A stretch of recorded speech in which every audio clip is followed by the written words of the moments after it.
plato, Radio Cutipa.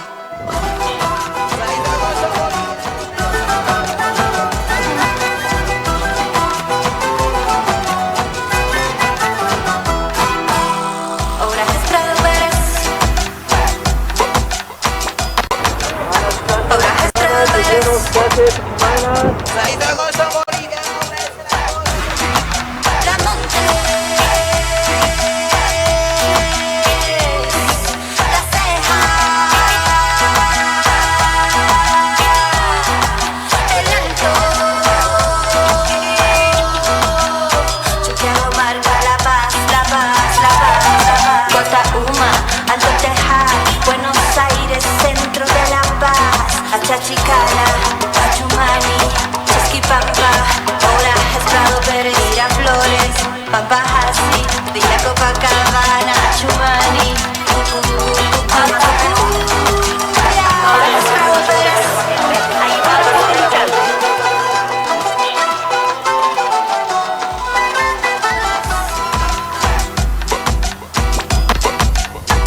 Hola, hola. ¿Cómo van? Estamos acá otra vez en La Guarida, con cosas que nos gustan, con este escenario que nos gusta mucho. Una mañana preciosa en La Paz. La Paz tiene un clima cambiante, pero a mí me parece fantástico, es muy bonito. Y bueno, vamos a ir directamente. Hoy tenemos dos invitados, pero tremendos, ya lo van a ver. Y vamos directamente con Víctor Hugo Romero, que todos los días desde Cochabamba nos manda su talento, ¿no? Su ingenio. ¿Qué estamos viviendo? Una sensación temporal de bienestar, Su Alteza. Bueno, es la mirada crítica de siempre de Víctor Hugo, pero hay una lectura detrás de cada esto. Dice, una sensación temporal de bienestar, por lo menos es sensación de bienestar. Bueno, y tenemos dos noticias. Ayer comentamos cualquier cantidad de noticias con Felipe Cordero y hoy íbamos a pasar de largo, pero hay una noticia de bulto, muy, muy fuerte, y está referida a la guerra de Irán. Vamos a decir la guerra de Irán, aunque en realidad es la guerra de Estados Unidos e Israel contra Irán. Y acá, ¿qué dice? Acá, Israel anunció que abatió a Ali Larijani, jefe del Consejo de Seguridad y político más poderoso de Irán. Un filósofo del poder teocrático iraní que ejecutó una represión brutal. Ahora volvemos sobre eso, pero ¿se acuerdan que jugó la Copa Asiática Irán? La Copa Asiática femenina, hace muy pocos días. Cuando se volvía la delegación, siete jugadoras se quedaron, pidieron asilo y le dieron asilo humanitario en Australia, donde se jugó el campeonato. Luego 5 retiraron su pedido de asilo humanitario. ¿Por qué? Porque su familia en Irán había recibido amenazas de muerte, amenazas muy feas, y retiraron eso. 5 ya se están volviendo hacia Irán, cuando se despeje el espacio aéreo. Todavía no han vuelto. 2 se quedaron, pese a todo, en Australia. No deben ser las cosas muy felices en Irán, digo, es una opinión personal. Con lo cual no estoy convalidando la agresión, ni las bombas, ni nada. Pero bueno, ya murió Ali Khamenei, el líder supremo, como sabemos. Fue designado su hijo, Mojtaba Khamenei, como nuevo líder supremo. Pero ¿qué pasa? Nadie lo ha visto. Ya lleva unos 12 días de su designación, pero nadie lo ha visto. Y dicen que o está muerto o está desfigurado, pero no hay una sola foto, no hay una declaración suya, y él ha sobrevivido, según dicen, en Irán, pero fallecieron sus padres, su esposa y uno de sus hijos. La guerra en Irán está muy mal, está muy mal. Y acá tenemos otra noticia local. Dice, la policía boliviana incautó 16 aeronaves del narco Sebastián Marcet tras su expulsión a Estados Unidos. Esto amerita varias lecturas. ¿Cómo una persona que está al margen de la ley, que está en la clandestinidad, tiene nada más ni nada menos que 16 aeronaves? ¿dónde las guarda? ¿Dónde aterriza? ¿Dónde carga el combustible para salir y llevar la droga a diversos países? Ahí había una connivencia, ¿no? Una connivencia de alguien. Y después otra cosa, yo no me olvido que cuando lo detienen a Marcet, en todas las fotos que sale, que lo están llevando, que lo tienen en una oficina ahí declarando y demás, las camperas azul oscura que dicen DEA. DEA. Entonces, ¿quién lo arrestó? ¿La DEA o la policía boliviana?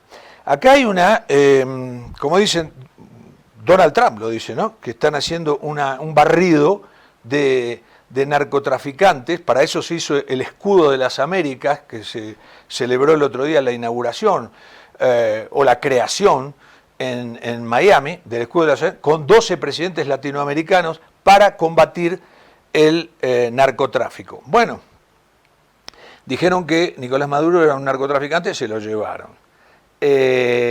Mataron también al capo del cartel.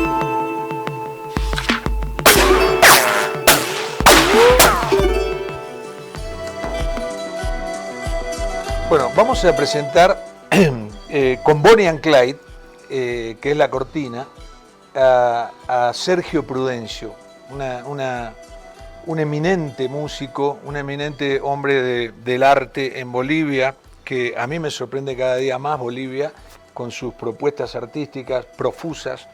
Y lo vamos a presentar con Bonnie and Clyde, ¿por qué? Por la complicidad. ¿Cómo va, Sergio? Jorge, un placer. Muchísimas gracias por la invitación. Encantado de estar acá. No, por favor, nosotros estamos muy contentos de invitarte, porque acabas de ganar la Biznaga de Plata en el 29º Festival de Cine de Málaga, ¿no? Ya 29 ediciones habla de algo importante, ¿no? Y bueno, y ganar un premio es algo increíble, ¿no? Porque uno verdaderamente vive del reconocimiento, ¿no? Bueno, de esas 29 versiones, en 2 oportunidades gané yo la Biznaga de Plata para la música. ¿Esta con? Con La hija Cóndor y antes con Utama. O sea, es la segunda Biznaga. ¿La otra en qué año fue? El 2023. Ah, seguidito. Sí, con Utama. Una maravilla. ¿Y qué sentiste? Bueno, estabas acá, ¿no? Estaba acá, yo sabía que la película estaba por ahí en Málaga, pero había perdido contacto con Álvaro Olmos Torrico, el gran director de esa película.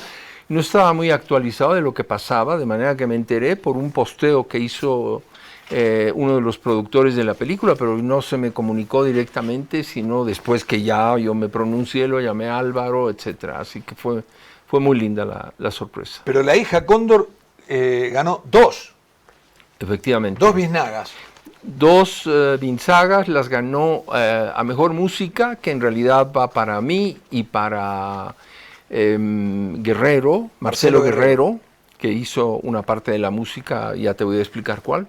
Y también para la actriz secundaria Magdalena, no recuerdo el apellido, pero que hace un papel monumental verdaderamente, que es una mujer quechua del Valle de Cochabamba. María Magdalena Sanizo. María Magdalena Sanizo, exactamente. Todo honor y veneración a doña María Magdalena, porque de verdad se manda un papel estremecedor. Va a marcar la historia del cine en Bolivia ese papel. ¿Ella es boliviana? Boliviana, de Cochabamba, sí. Quechuista total.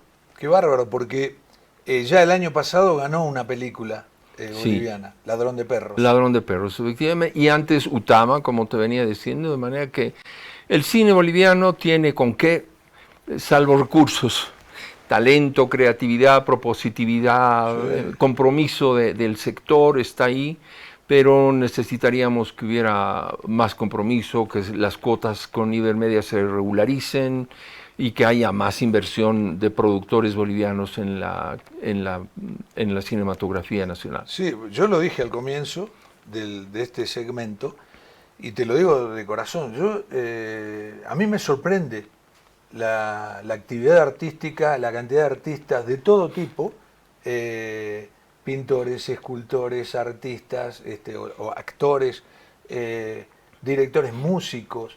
Me sorprende la cantidad que hay y sobre todo la actividad que hay en La Paz.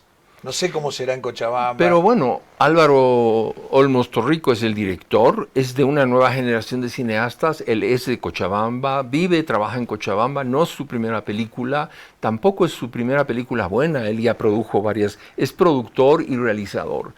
Y mi experiencia de trabajar con él ha sido de las más relevantes de mi trayectoria como músico para cine, por la rigurosidad en la dirección, por su capacidad de orientarme. Mira, yo te tengo que confesar que con él, te voy a dar una primicia, yo he tenido que rehacer gran parte del trabajo, porque Álvaro no estaba satisfecho con mi primera propuesta. Muy exigente. Muy exigente, y cuando yo escuché sus argumentos, era categórico. Yo tenía que tener la humildad y la hidalguía de aceptar que tenía la razón.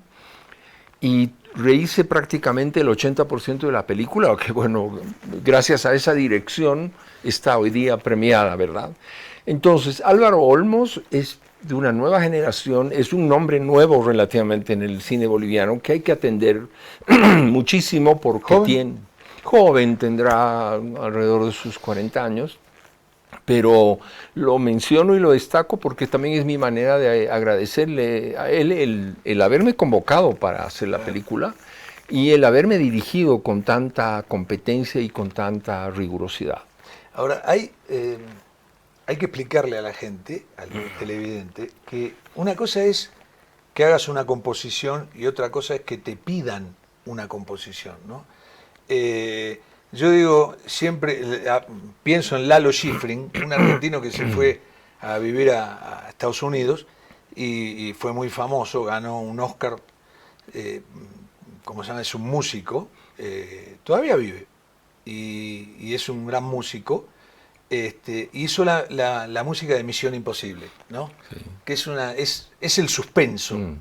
¿No? Esa música es vos cerrás los ojos, escuchás esa música, es el suspenso. Pam, pam, pam, pam, pam, pam, pam, pam, pam. ¿Te acordás? Claro, claro. Y digo, qué difícil es, si se te ocurre la música, genial, pero qué difícil cuando te la piden por encargo. Y esto es lo que te piden a vos, Sergio. Efectivamente, efectivamente. Mirá, si a vos se te ocurre una música, bueno, te felicito y te salió bien, claro. Pero por encargo es mucho más difícil. Ahí hay dos polaridades, ¿no? Uno, hay que saber pedir, y eso es responsabilidad del director de cine y del guión, ¿no?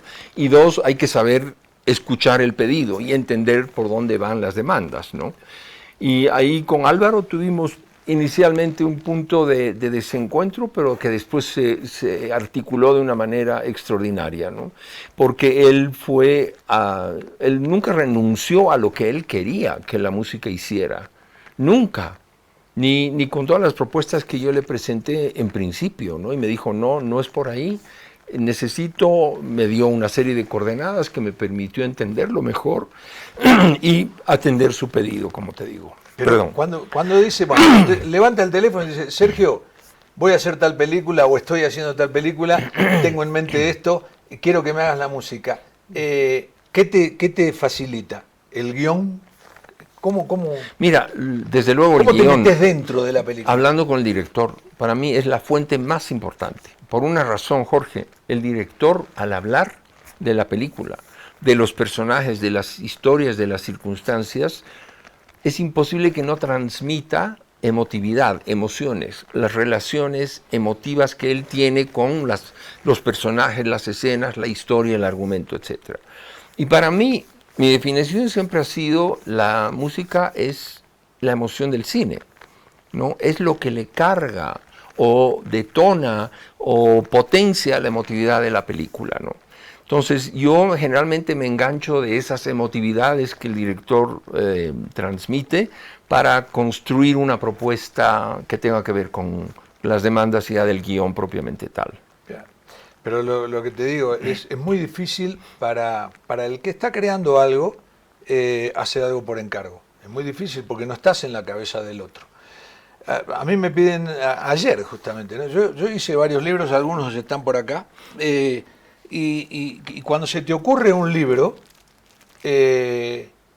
bueno, lo llevas a la concreción. Pero cuando te piden algo, me llaman de Planeta, y me dice, ¿te animás a hacer un Colombia en los mundiales? No. No me animo porque nunca estuve en la piel de... Una sola vez, cuando fue en el año 94, ¿te acordás que había ganado a Argentina 5-0? Sí, Colombia. Era un equipo muy, muy reconocible ese de Maturana, jugaba bien al fútbol, yo conocía a los jugadores, lo vi jugar un montón de veces, estuve en ese partido del 5-0, yo qué sé, y después fue al Mundial y fracasó. Pero tengo claro ese equipo, pero no todos los demás equipos de Colombia, no podría ser, además no me puedo meter en la piel de ellos, ¿no? Entonces renuncio a eso. Bueno, por eso es que siempre digo que le agradezco al cine el haberme llevado a la humildad de comprender que la música es un servicio en el cine. Porque los compositores tenemos un ego enorme y un protagonismo y nuestra estética y nuestro trabajo individual, etcétera, etcétera. El cine te aterriza, tienes que cumplir un servicio, tienes que dar una función utilitaria a la música que hagas para un bien mayor que es la narrativa cinematográfica. La película. ¿No? Sí. Y eso, lo vuelvo a decir, se lo agradezco al cine en general y en este caso vuelvo a remarcar la relación de trabajo que tuve con Álvaro Olmos. Pero ¿en algún momento discutís? ¿Te Claro, peleás con claro, por supuesto. Sobre todo porque en la parte de la edición, sobre todo, porque nunca sabes dónde van a poner tu música y cómo la van a poner, ¿no? Entonces ahí me produce mucho vértigo eso, cada vez me cuesta más ir a las premiers, ¿no? Pero aprovecho para destacar, Jorge, mis intérpretes. He tenido unos intérpretes de lujo para esta película. Hay una voz cantante solista que es Elvira Espejo, que no necesita presentación. ¿No? ¿Elvira? Elvira canta, yo la llamé porque No yo me la... digas, Sí, para mí claro. una revelación. No, ella canta de siempre. Es cantante y compositora, además de tejedora, además de gestora, además de investigadora. Elvira es tremenda Elvira. Y como yo conocía lo que cantaba, cuando para una escena estelar de la película, que no voy a anticipar cuál, yo empecé a escuchar a Elvira y la llamé. Y vino con mucho gusto y la experiencia de Elvira, con Elvira en el estudio, fue como para escribir un capítulo de algo, digamos. Fue fantástica, ¿no? Qué Y bueno. también Voz Abierta, el grupo vocal femenino de Piti Campos, de Julia Guzmán, de La Siva, de la Mariana Requena, que formó Teresa Dalpero, que también tiene una sonoridad muy particular. Las llamé porque empecé a sentir que esa era la sonoridad que necesitaba e hicieron un gran trabajo. Aparte de un ensamble de cuerdas de gente muy valiosa como Andrea García, Andrea Benavides, Carlos Lazarte, Pedro Barrios, por mencionar algunos, que sin los cuales hubiera sido imposible hacer la propuesta musical que hice. Ahora que mencionás la palabra ensamble, ¿cómo ensamblás con Marcelo Guerrero? ¿Vos hablabas con él? No, ni lo conozco. ¡No! ¡Qué bueno! Eso es lo que hace Álvaro, ¿no? El cine en general trabaja con gente que ni se termina de conocer. Lo que más pasa ahora se trabaja a distancia por el tema de la facilidad comunicativa, ¿no? Lo que pasa es que Marcelo hace algo que yo no puedo hacer. Hace la música electrónica de la película, porque la película tiene muchas escenas en boliches de Cochabamba, donde se canta cumbia chicha, música electrónica, etcétera. Es decir, lo que se llama técnicamente es la música diegética de la película, la que hace Marcelo. Y con un enorme conocimiento de causa. No tengo el gusto de conocerlo todavía, pero desde acá le mando un saludo, una felicitación, un abrazo que espero dárselo personalmente para compartir. Cochabambino, tengo entendido que es, ¿no? Sí. Entonces, de esa manera, cuando Álvaro me buscó, esa música ya estaba puesta porque prácticamente formó parte del rodaje mismo, ¿no? Esa es la diferencia. En cambio, la mía es música que está instalada en la narrativa cinematográfica propiamente tal. Ahora, yo quiero hablar del proceso creativo tuyo, porque siempre me resulta curioso saber cómo empieza un artista con algo, si es que no se le ocurre, como en este caso, que sí se te ocurrió después, pero después que te lo encargaron el producto, ¿no? Entonces, siempre me acuerdo de Piazzolla, que le decían, ¿cómo hace usted? ¿No? Para la música. Y él decía, la mañana es mía. A mí me gusta desayunar tranquilo, salir a caminar por Buenos Aires, yo qué sé, y después del almuerzo ya me encierro y son 8 horas de bandoneón. y en algún momento algo va a salir de ahí, ¿no? ¿Cómo es tu proceso creativo? Bueno, mi proceso creativo te lo podría figurar en dos instancias, ¿no? Una que es la magia y lo que no se puede verbalizar. Algo pasa ahí que se llama inspiración, que se llama duendes, que se llama musas, que se llama lo talento, que quieras, vocación. pero existe, eso existe. Hay cosas que yo no me explico cómo hice.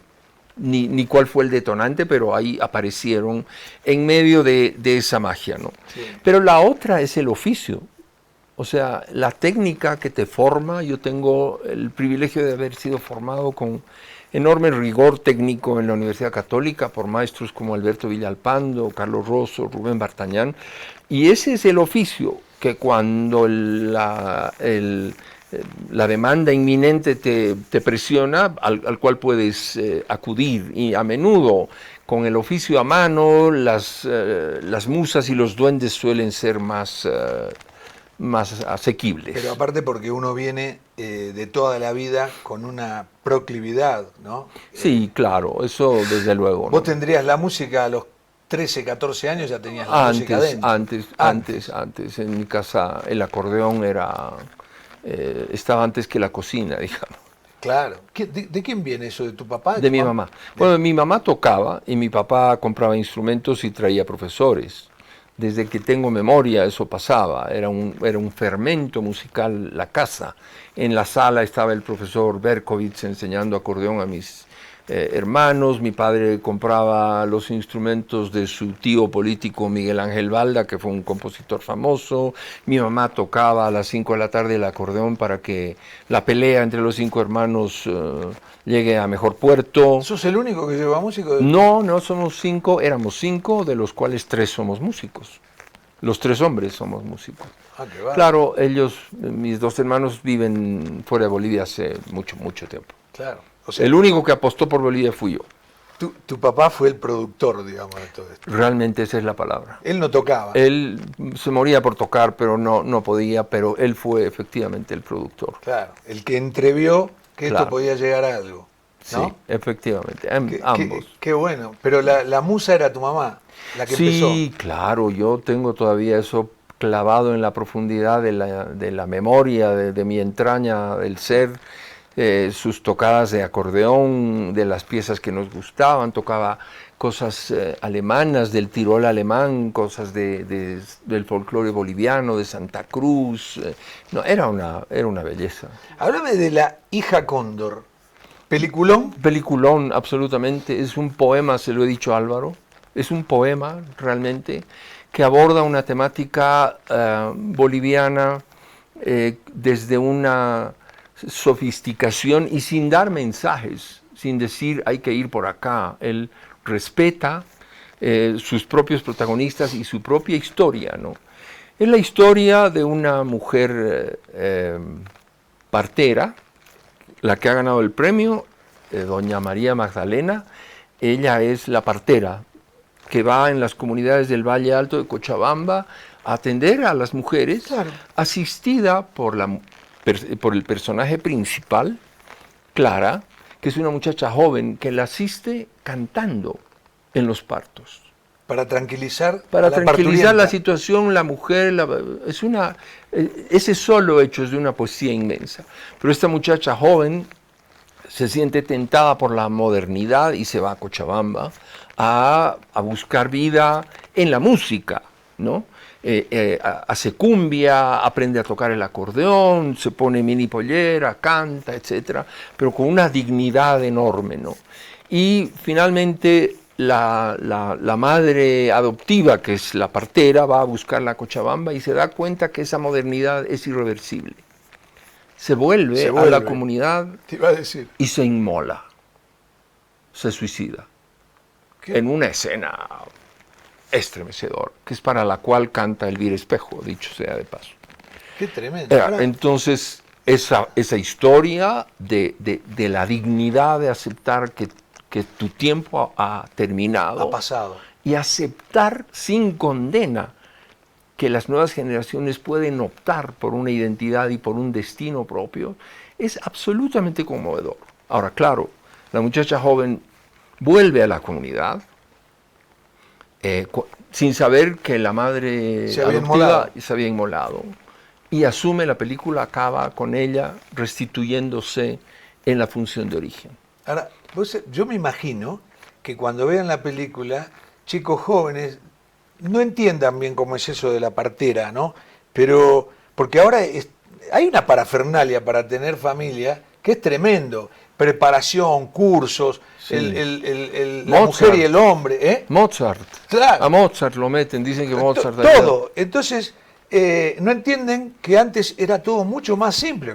Yo cuando era más chico era normal en los barrios que una mujer que iba a tener familia llamaban a la partera, no al médico. Ahora es normal en las comunidades En las rurales de comunidades Bolivia. debe seguir siendo. Eso es lo impresionante, porque Álvaro muestra una realidad, no es un hecho antropológico ni es un hecho histórico pasado, sino es una cotidianidad que vive y convive con las pulsiones de una modernidad que quiere ser y no termina de ser, y al revés también, ¿no? Claro, eso en un lugar como España debe haber impactado mucho. Claro. Pero antes también España tendría eso de las parteras, que además tenían una sabiduría, ¿no? Para Claro. manejar la cuestión. Este es el caso, la mujer que hace el papel de partera, la que ha ganado la Vinsaga, se asume en una sabiduría extraordinaria que cuando uno ve la película, efectivamente lo que produce es necesidad de venerarla, precisamente por la serenidad, la sabiduría con que asume no solo su oficio, sino esta circunstancia dramática que la película cuenta de una manera tan poética. Sí. Permitime que le pida a Inés en producción si podemos poner ese videito que es muy muy corto en el que anuncian el premio. Ahí lo tenemos, mirá. A ver. La Biznaga de Plata a la mejor música es para Sergio Prudencio y Marcelo Guerrero por La hija de Cóndor. recoge el premio Álvaro Olmos Torrico.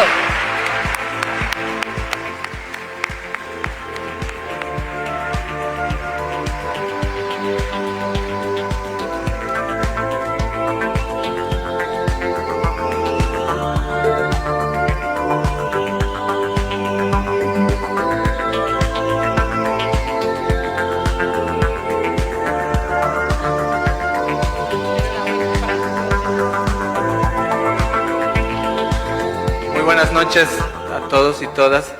Yo soy Álvaro, el director de La hija Cóndor, recibiendo este homenaje a la música que da la textura a nuestra película, a cargo de Sergio Prudencio, Marcelo Guerrero, Noemí Flores. Me acompaña mis productores Iris Ocampo y Federico Moreira. Estamos muy contentos de recibir este homenaje para nuestra película y para la música, que como ustedes han escuchado a nuestra actriz, la señora María Magdalena, pues es algo muy importante para nosotros, que nos ayuda a transmitir la resistencia de nuestros pueblos con nuestro lenguaje, el quechua, y preservar nuestras raíces, y en este caso a través del cine, que nos permite viajar y conocer espacios y festivales tan maravillosos como el Festival de Málaga. Así que muchas gracias nuevamente por este reconocimiento.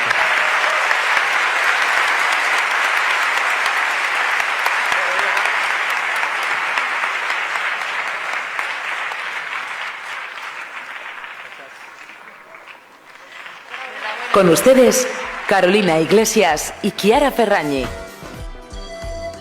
Qué hermoso, ¿no? Y ver Sí. tu nombre ahí en esa Sí, tipografía gigante. Hace un festival que cada vez cobra más relevancia, Sí, ¿no? se nota. Qué joven que es Álvaro Olmos Torrico. Sí, por supuesto podría ser mi hijo. Claro, y me nombraste que ahí subió al escenario una tal Iris. Iris Ocampo, que es la productora de la película, que realmente es otro punto a destacar, digamos, porque cómo se maneja la producción es fundamental para la existencia y la proyección de la película.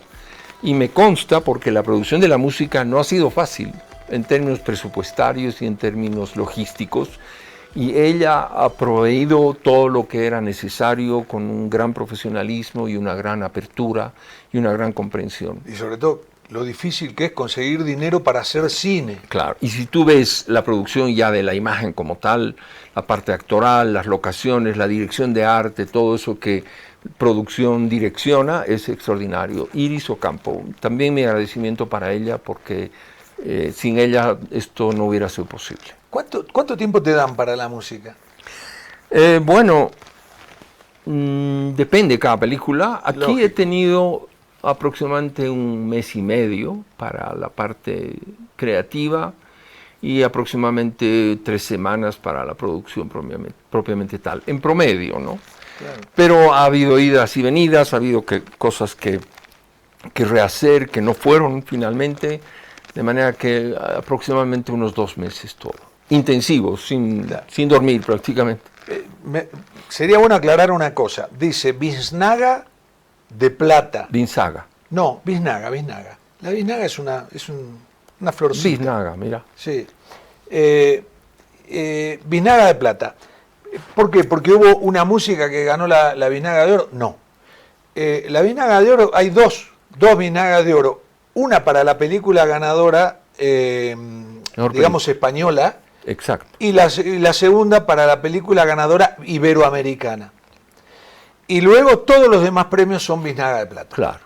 Es decir, que es el primer premio de música, pero recibe de plata y no de oro. Es como en Venecia el León de Oro, ¿no? Claro. ¿Qué cantidad de festivales, no? Sí, claro, que el cine es un mercado muy grande. Por eso es que Bolivia como Estado tiene que comprender lo que significa fortalecer la cinematografía boliviana. Lamentablemente los gobernantes de una y otra circunstancia lo comprenden como un gasto y nos limitan, nos coartan, somos el primer sacrificado de la crisis, sin comprender que el cine puede darle al país notoriedad, las relaciones con el mundo que hoy día se proclaman como política de Estado. Notoriedad, repercusión, es impresionante, ¿no? Así es. Es o lo que se dice actualmente marca país, digamos, ¿no? ¿Cuánto ha hecho Argentina hasta antes de Milei con el cine para posicionarse en el mundo como una imagen de país? Chile está haciendo una inversión monumental en materia de cine bajo el mismo criterio y ni hablar de Brasil o México, ¿no? No, sí, México sobre todo, ¿no? Brasil no estoy tan enterado. Sí, Brasil muchísimo, claro, y mucho más con el gobierno de Lula. ¿Qué te iba a decir? Para no entrar en el tema de político, ¿no? Pero el problema es que el Instituto Nacional de Cinematografía en Argentina estaba muy... Lo cerraron prácticamente. Sí, pero bueno, tenía montones de denuncias de corrupción y... Bueno, eso es otra cosa, eso hay que condenarlo, por supuesto. Por eso se lo, digamos, le quitaron el presupuesto, ¿no? Y el Festival de Málaga, ¿qué otro festival? Además, el San Sebastián. San Sebastián en España, por supuesto, están los grandes, el Berlín, que ha sido tan controversial en febrero, la Berlinale. ¿Por qué? Por temas políticos, porque la enorme figura de Wim Wenders, un cineasta a quien yo veneré hasta ese día, se declaró neutral y que el cine no tenía que hablar de política en relación al tema palestino, que es tan inflamable. Y bueno, eso... Pero si el cine ha hablado de política toda la vida. El cine de él mismo es altamente político. Entonces, bueno... Ha sido un elemento para denunciar... Claro. Por suerte, esa controversia dejó mal parado a Wim Wenders. Yo creo que quemó todo su capital como figura de la cultura mundial. Pero bueno, esas cosas pasan en el cine. El Festival de Cannes es también una tribuna muy importante en España, el Festival de Venecia, el Festival de La Habana, que no ha perdido su categoría pese a las dificultades, etcétera, etcétera. Y hay otros festivales en América Latina, en Cartagena, en Monterrey, México, que son tribunas y son, en realidad son ruedas de negocio para la promoción y la difusión de la cinematografía, porque el cine es mercado, es consumo, es dinero que se mueve, ¿no? Seguro, pero claro que ha cambiado las formas también el cine, ¿no? Todo ha cambiado las formas a partir de la tecnología y de las aplicaciones que se hacen justamente a partir de la tecnología, ¿no? El hecho de que vos tengas Netflix en tu casa, Netflix, Disney, HBO, yo qué sé, un montón de plataformas, hace que no vayas al cine. ¿Vas al cine? Yo voy al cine, todo lo que puedo, y sí, no cambio. Yo no tengo Netflix, de hecho, no puedo ver cine en una pantallita así, no puedo realmente. Claro, la pantalla del cine es genial, es como todo esto, la y el sala sonido. oscura y el silencio y la concentración de los 90 o 120 minutos que dura una película exclusivamente en atender esa película, para mí es un hecho sagrado y irrenunciable, ¿no? No, pero aparte de otra cosa, el cine, el sonido que sentís en el cine no lo sentís en tu casa. No, por supuesto. En la computadora o en la salvo televisión. casos excepcionales, ¿no? Eso que apuntas está bien, porque se trabaja el sonido de una manera tan sofisticada en 5.1, 7.1, surround, no sé qué, para que la gente vea en su celular todo reducido a monofónico. No vale la pena. Te sentís frustrado ahí. Sí, claro, frecuentemente. A ver, para decirle a la gente, La hija cóndor, que me llama mucho la atención el título, ¿no? No es la hija, leí un artículo de prensa que dice La hija del cóndor, le digo, no me suena. No, es la hija cóndor. Claro. ¿Por qué? Porque el cóndor es una metáfora, ¿no? Que aparece en la película como tal, pero en realidad asociada al personaje de Clara, la muchacha joven, ¿no? Que es un cóndor que sobrevuela, digamos, una realidad, la abarca desde la altura, ¿no es cierto?, la asimila, la comprende. Esa es mi interpretación, ¿no? Pero hay una asociación visual, metafórica muy fuerte entre el personaje central y el cóndor. El cóndor como un ser inatrapable, inalcanzable, que tiene su libertad y decide por dónde ir finalmente. Vuelvo a la industria del cine. Yo no sé si me da la impresión a mí, como te digo, yo soy apenas un consumidor. Mi mundo está más centrado en el fútbol, pero sí me encanta ver películas, me encanta el cine, ¿no?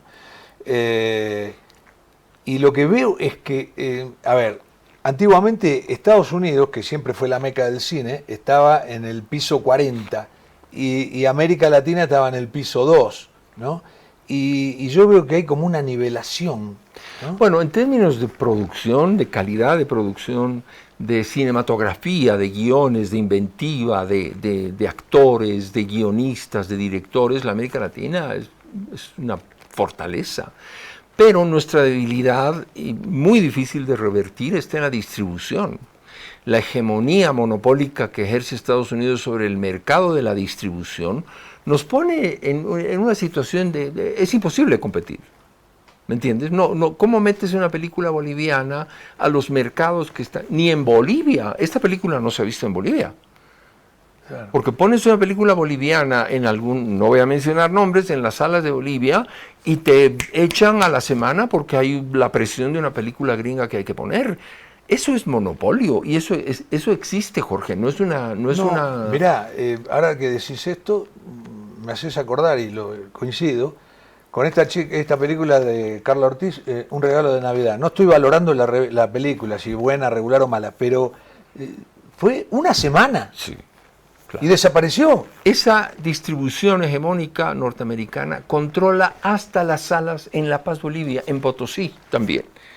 Ese es el nivel de monopolio. ¿Es el famoso Dolby? Pero, bueno. ¿El que controla esto? No, el Dolby es un sistema de sonido.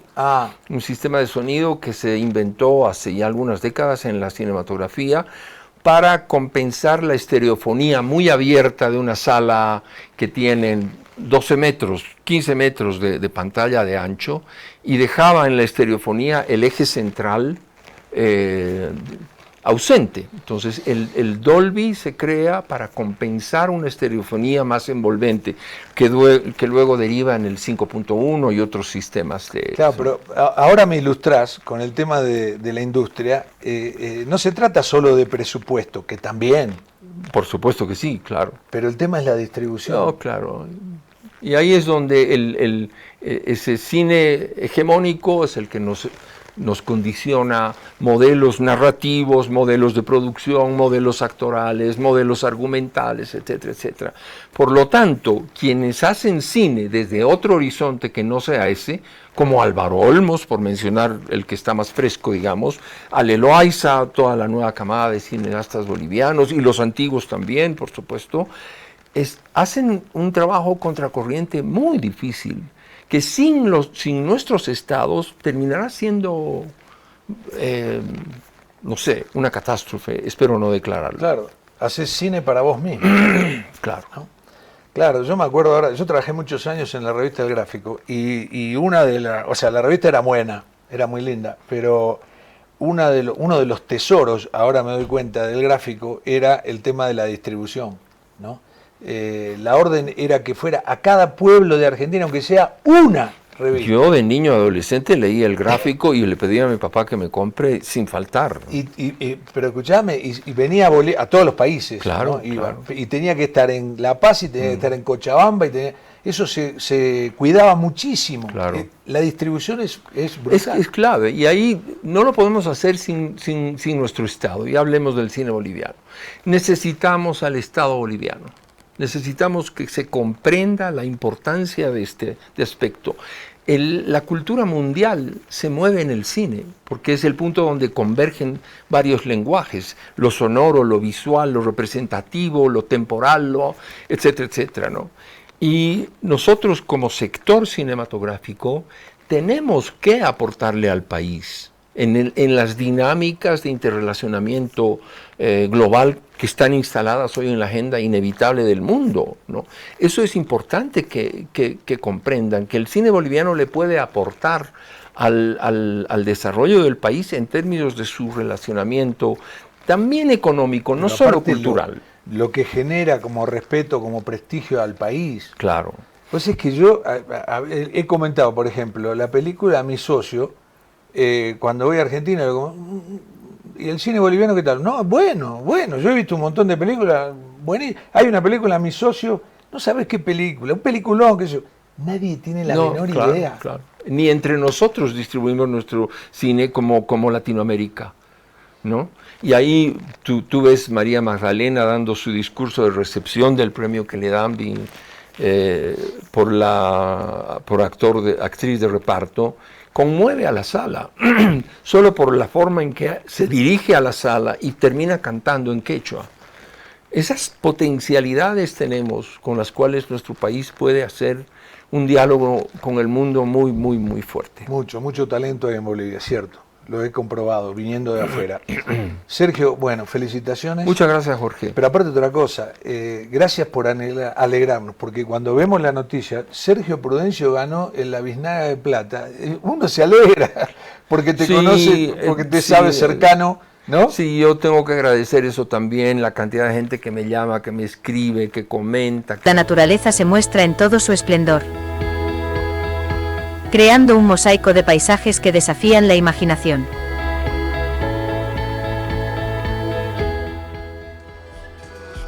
Qué bonito, qué bonito.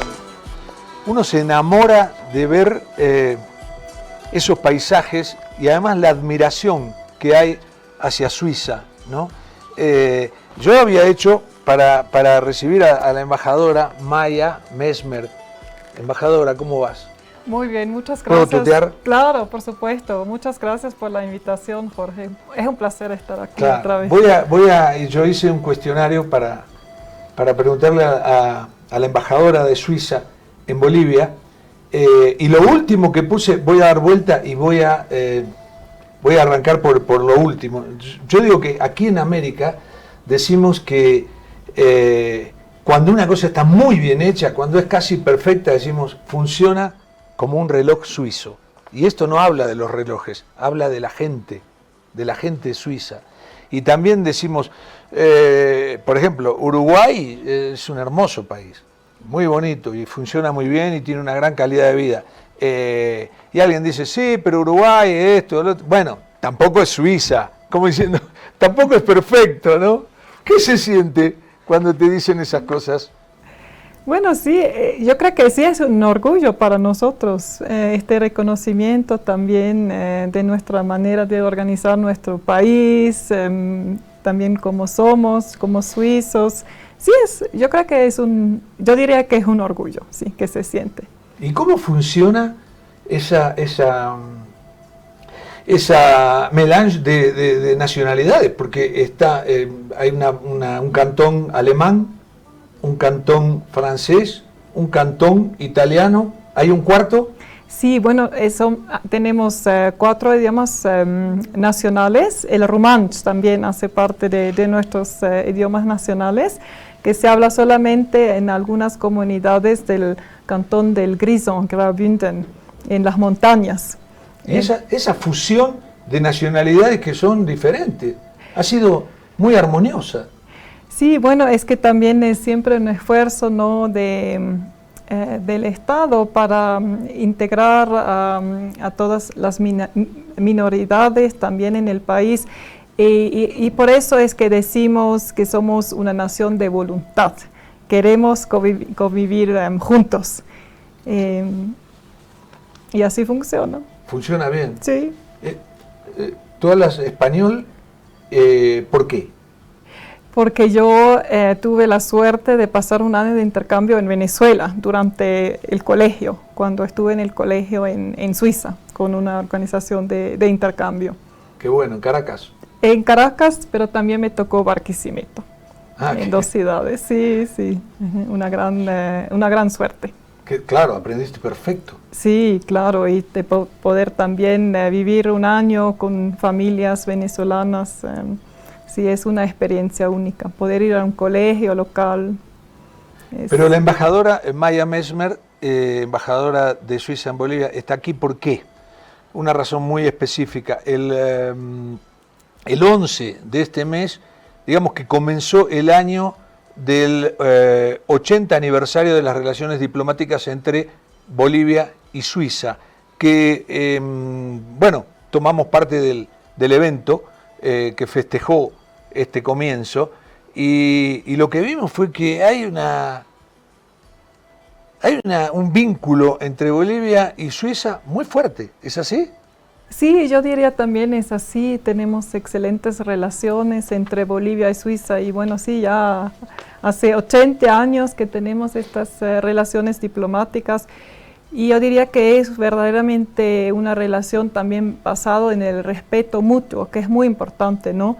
Y que también a través del tiempo, también a través, diría yo, la cooperación suiza que estuvo presente en el país durante 54 años, se logró crear una confianza entre ambas naciones por el simple trabajo que nosotros hicimos en este país, y una amistad entre pueblos.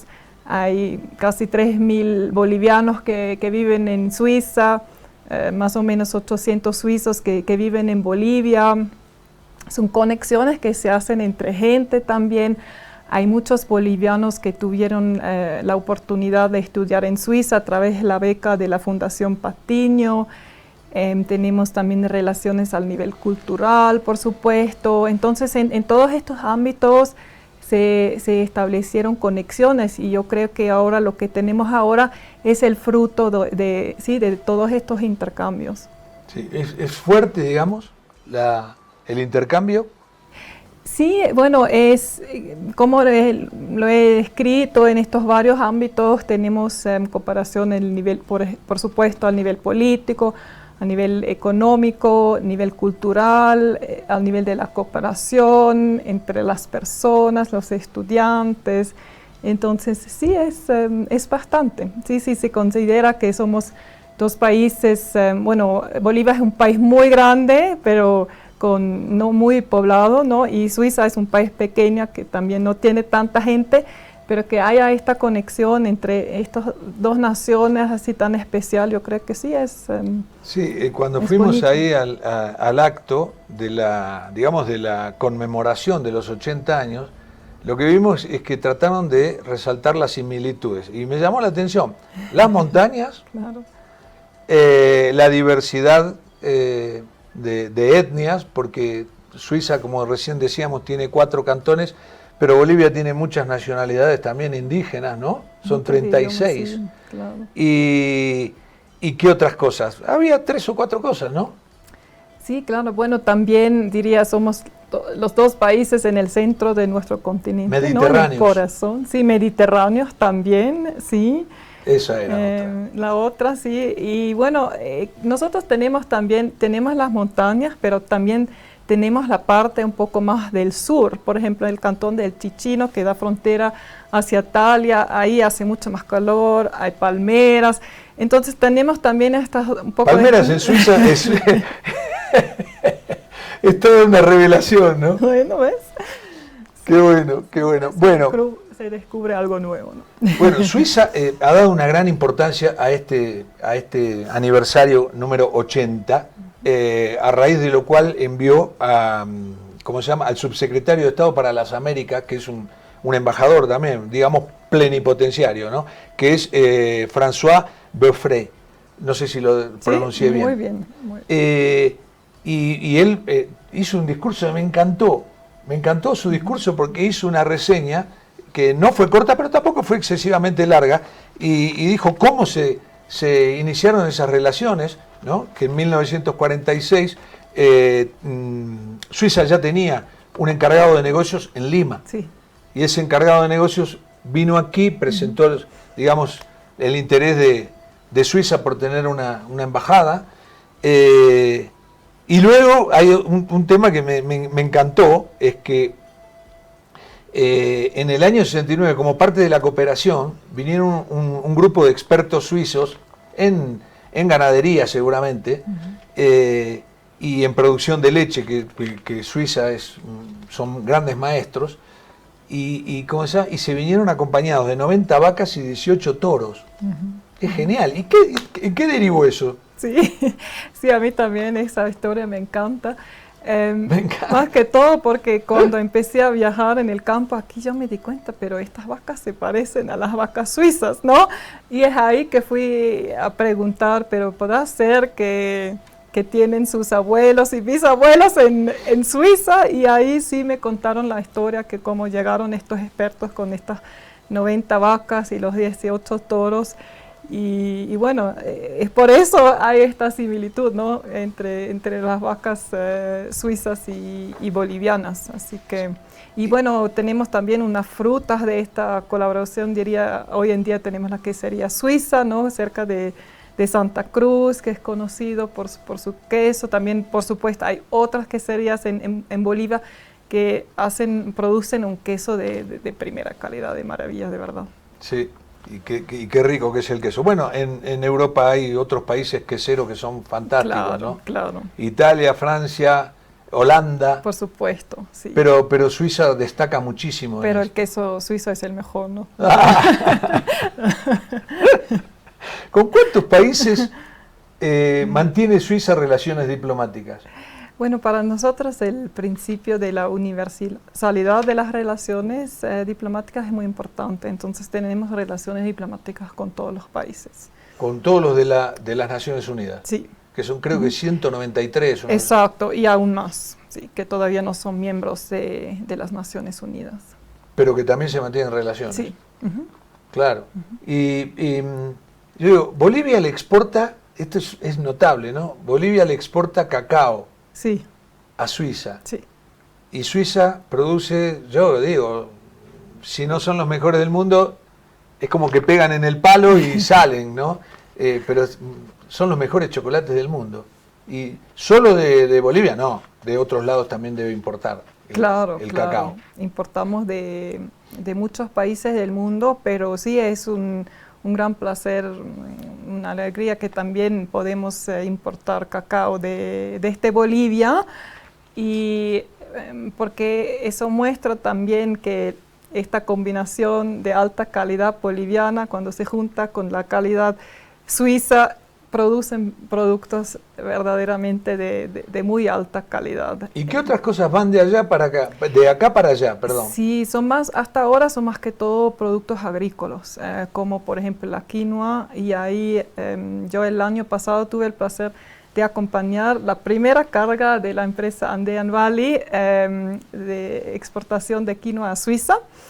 Y bueno, también café, por supuesto, también verduras, algunas frutas, pero hay mucho potencial para arriba. Pero me complace constatar que el año pasado logramos aumentar el comercio de 34%. Entonces, por lo menos El ya comienzo vemos... de ambos, bilateral. Sí, bilateral. Entonces, por lo menos ya hay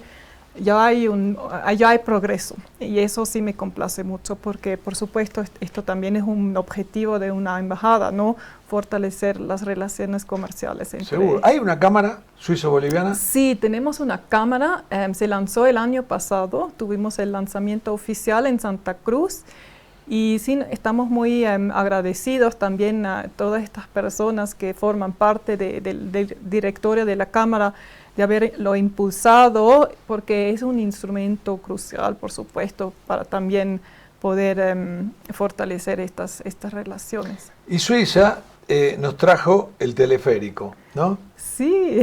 Que realmente es maravilloso. Me encanta este teleférico, porque además creo que, a diferencia de otras partes del mundo, no es solamente una cuestión turística, es un transporte concreto. Claro. Muchísimas personas, creo que 250.000 personas por día viajan en teleférico. Exacto. ¿No? De aquí hasta el Alto, hay muchas líneas, ojalá se pusieran muchas más.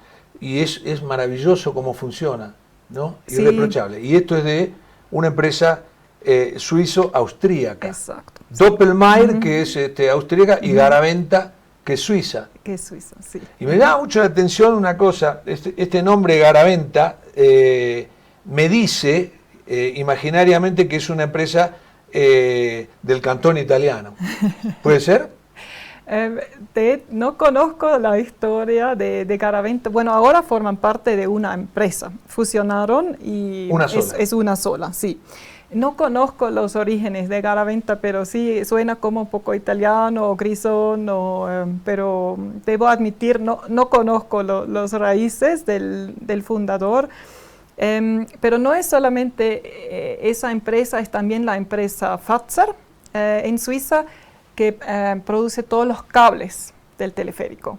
Y la empresa CBA, que forma parte del grupo Doppelmayr Garaventa, que fabricó las cabinas. El otro día, bueno, fue una cosa muy cinematográfica, cuando llegan al evento para la conmemoración de los 80 años, que me parece que acertaron con el lugar, porque es hermoso, donde está la estación, la vieja estación central de trenes, muy lindo, y la estación de teleférico, juntas. Claro.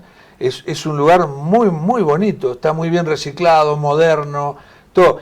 Y bueno, llegaron este señor François, que vino de Suiza, un par de funcionarios del gobierno boliviano, tú también, vinieron en teleférico, sí, en una de esas cabinas nuevas. Claro. Sí, es que lo que queríamos hacer, porque para nosotros el teleférico verdaderamente es un símbolo de esta amistad, porque nosotros tenemos muchos teleféricos, pero como tú dices, para el turismo, en las montañas, y no tenemos estos teleféricos para las ciudades, para la ciudad, porque nuestras ciudades, bueno, son pequeñas, ¿no?, en comparación.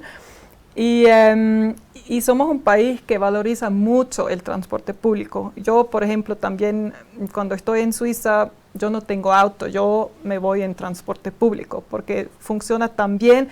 Entonces eso también es un orgullo tener ese medio de transporte aquí en La Paz, fabricado por suizos, pero también, por supuesto, con un gran apoyo de bolivianos que fueron formados por el grupo Doppelmayr. Formaron más de 500 bolivianos que hoy en día trabajan en la empresa en muchas partes del mundo, también en altos puestos de dirección.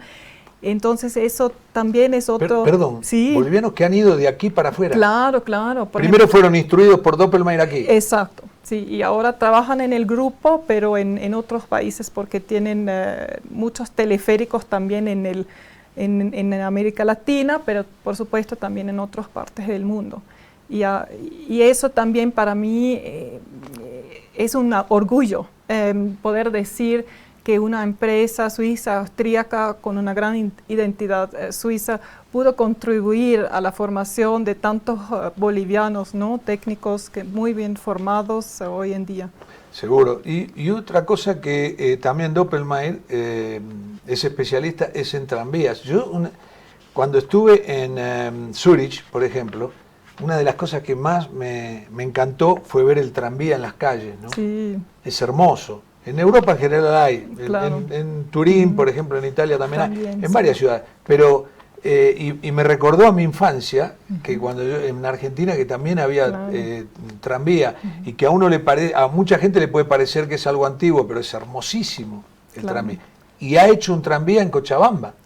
Sí, pero no fue la misma empresa, es la empresa Stadler Rail, ¿Pero es suiza? que también es de Suiza. Sí, sí, exacto. Y bueno, yo también me subí al tram porque tuvimos un evento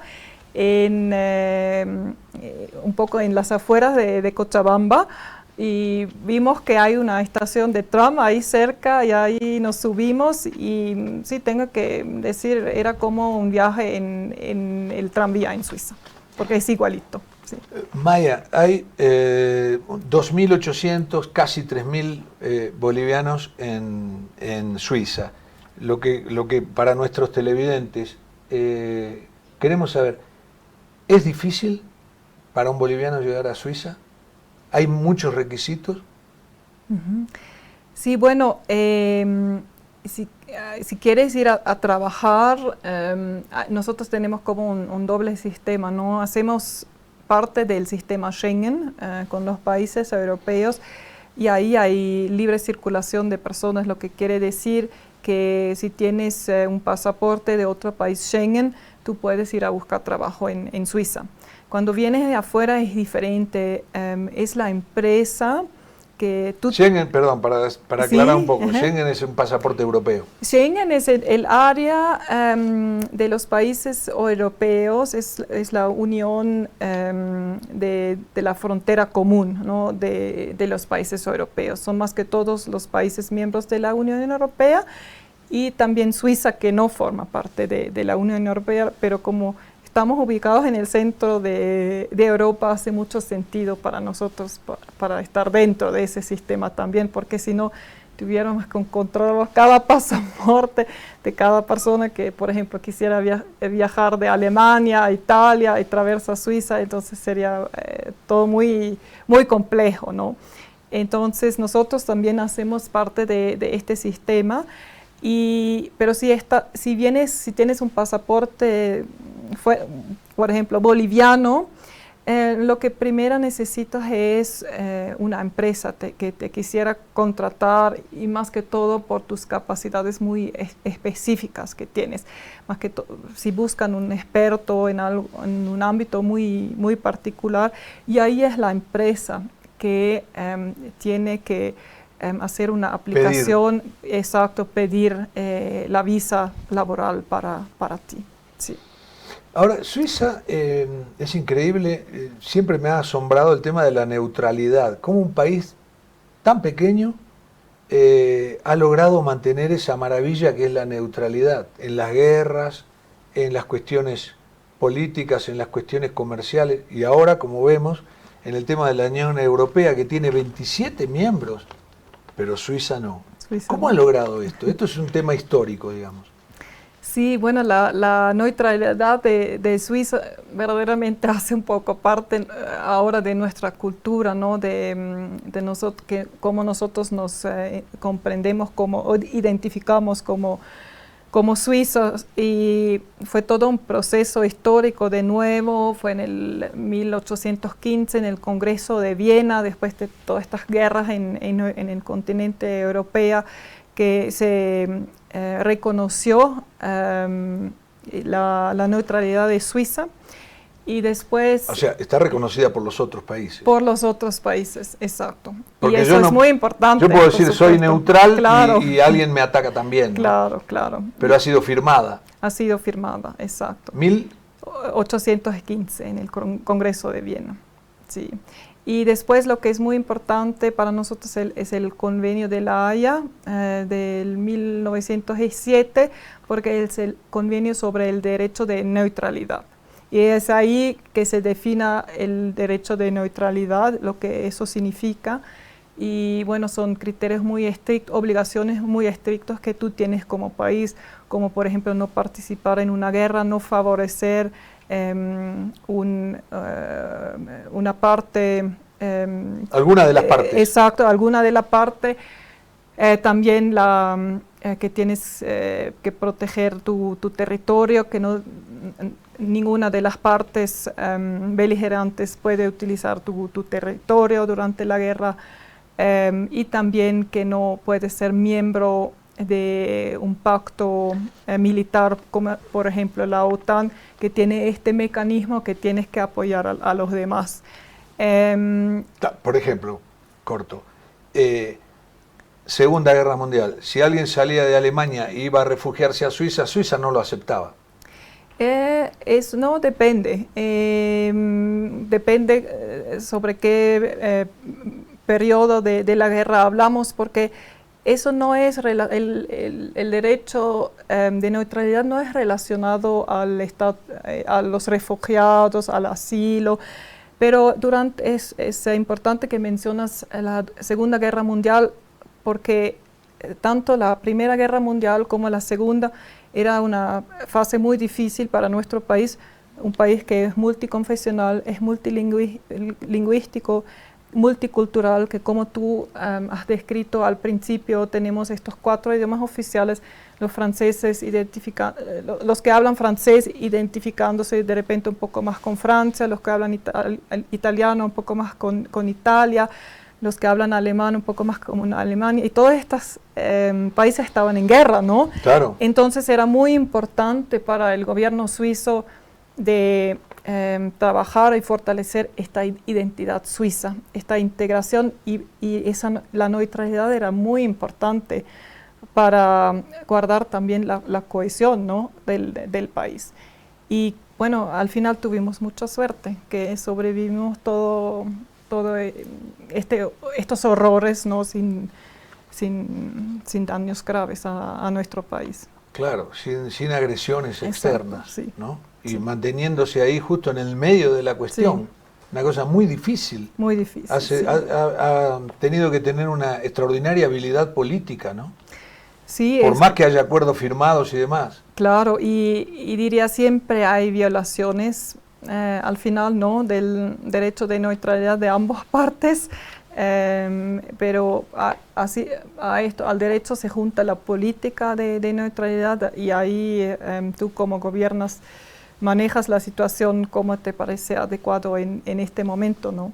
Entonces, sí, pero creo que podemos decir que sí tuvimos mucha suerte como país.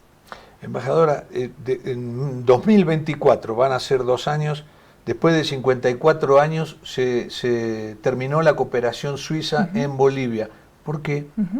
Sí, bueno, ahí también tengo que corregir un poquito, porque sí se terminó la cooperación bilateral. Eso quiere decir que ya no tenemos oficina de la cooperación dentro de la embajada.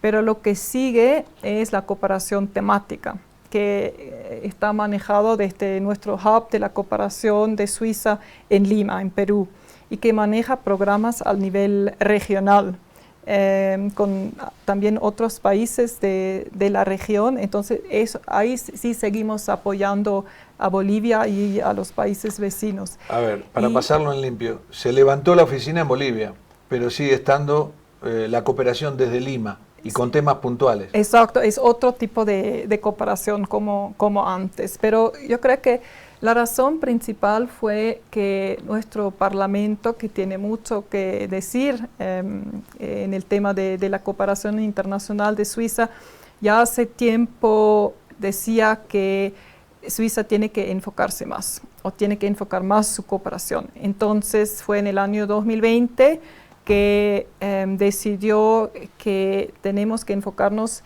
en los países más cercanos de Suiza y también los países menos desarrollados. Y es ahí Esa es la política. Eso era la política, y es ahí que el Departamento Federal de Asuntos Exteriores tenía que preparar la salida de la cooperación bilateral de varios países de la región, pero se lo hizo de una manera muy transparente. También tomamos 4 años, muy responsable también, 4 años para cerrar los proyectos, así que para que no se crea rupturas muy grandes o terminamos nuestros proyectos, y bueno, sí, así fue. Fue una respuesta a un mandato que nos dio el Parlamento suizo. ¿Y hoy en qué sigue enfocado aquí, digamos, como cooperación Ajá. en temas puntuales? ¿Qué temas hay? De Es Suiza en Bolivia. Claro, es el tema de la cooperación temática, es el tema del agua, del cambio climático, para también la gestión de riesgos y lo que también brindamos es ayuda humanitaria. Cuando hay catástrofes naturales como por ejemplo los incendios o las inundaciones, ahí tenemos un grupo de acción e intervención rápido en la región que podemos movilizar para apoyar. Mañana vienen dos ambientalistas a hablar del agua, justamente. Ah, qué bueno. Claro, sí. ¿Y cómo está relacionado? ¿Sí? ¿Cómo es el tema de la ayuda de Suiza a Bolivia en el tema del agua? Sí, bueno, nos interesan las cuencas transfronterizas porque tenemos mucha experiencia en el manejo de aguas transfronterizas ya por nuestra situación geográfica, ¿no? Que es similar a la de Bolivia, es ¿no? muy similar, sí. Ajá. Pero también en el tema trabajamos mucho, por ejemplo, con el CENAMI para mejorar los datos, para poder prevenir inundaciones, ¿no? Que se tienen mejores datos para prevenir que los ríos, las cuencas van a crecer y van a inundir estos terrenos cercanos a los ríos. Entonces son diferentes temas que... O sea, que ¿hay tratamos. expertos suizos aquí? ¿O vienen? No, hay 2 suizos en Lima, pero nosotros queremos trabajar con expertos de la región, bolivianos o de otros países de la región, pero también sí vienen de vez en cuando expertos de nuestra organización meteorológica en Suiza, eso sí. Un segundo, vamos a pedirle a Inés, nuestra productora, que vamos a poner esas imágenes de Suiza del comienzo, porque ese video tiene 4 minutos y medio, hemos dado 1 minuto. Mientras terminamos de conversar, vamos a poner esto, ¿no? Que es una maravilla. Me gustó mucho el logo ese compartido de las montañas, sí. Suiza y Bolivia. Y este año va a ser todo un año de conmemoración de los 80 años, ¿verdad? Exacto, es todo el año, sí. ¿Alguna otra actividad que va a haber?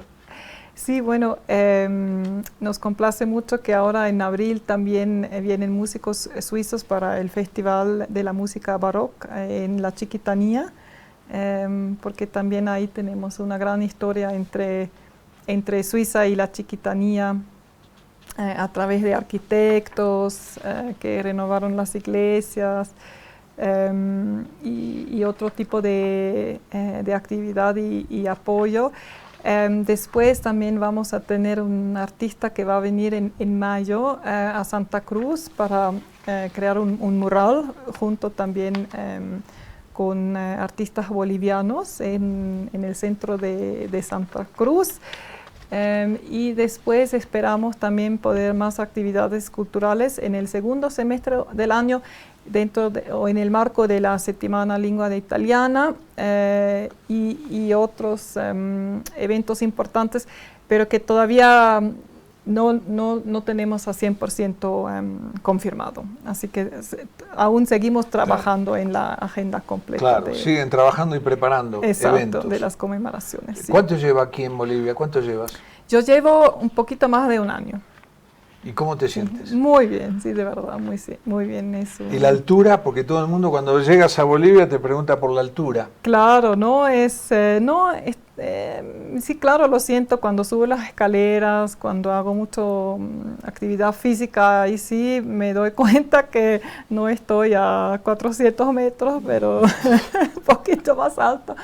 Pero no, en general muy bien, sí. Pero te sirve para perfeccionar tu español. También, por supuesto, sí. Maya, muchas gracias. No, gracias a ti, es un placer. Gracias a Joel de la Embajada también por facilitarnos todo el material. Gracias. Y bueno, esperamos. Esta es tu tu segunda Mi visita segunda a La Guarida. visita, sí. Esperamos la tercera. Muchas gracias, siempre es un placer estar aquí. Muchas gracias. Y nos vamos nosotros hasta mañana, que mañana vamos a hablar del agua con dos medioambientalistas que son expertos y que es un tema que nos toca muy, pero muy de cerca todos los días cuando abrimos la canilla y tal vez no hay un agua perfecta, ¿no? Que hay que purificarla, que hay que hervirla y demás. Mañana en La Guarida. Hasta mañana.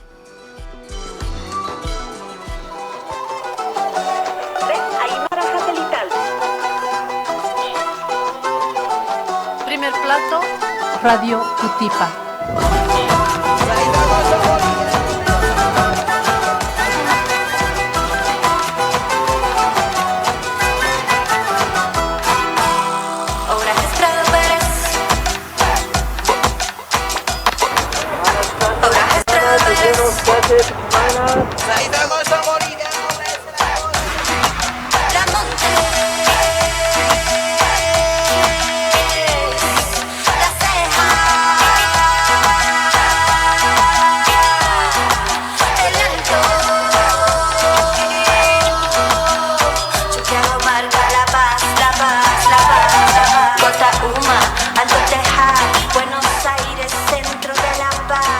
Chachicana, Pachumani, Chasquipampa.